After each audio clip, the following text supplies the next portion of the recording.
16 বছর বয়সে সন্তোষী দেবের বিয়ে হয়েছিল হরিয়ানার একটি পরিবারে, যেখানে তাকে যৌতুক অর্থের জন্য গার্হস্থ্য সংহিতার সম্মুখীন হতে হয়েছিল।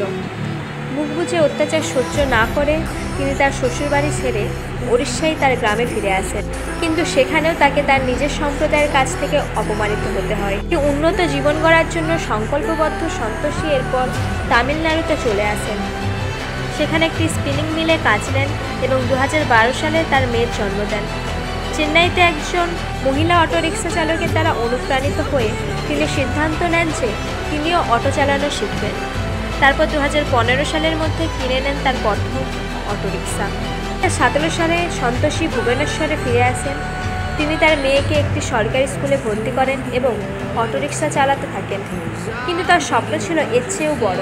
এরপর ভারী যানবাহন চালক হিসেবে প্রশিক্ষণ নিয়ে তিনি 2021 সালে ওড়িশার প্রথম মহিলা মোবাস চালক হন, কিন্তু একসময় এই বাস চালকের চাকরিও চলে যায়।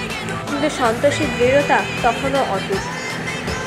একটি খনির কোম্পানি তার সংকল্প লক্ষ্য করে এবং তাকে লোহা আকরিক পরিবহনের জন্য একটি 40 টন ওজনের ভলভো ট্রাক চালানোর জন্য একটি চাকরি প্রস্তাব দেয়। আজ তিনি মাসে 22,000 টাকা উপার্জন করেন এবং ছুটির দিনগুলিতে অটোরিকশা চালান।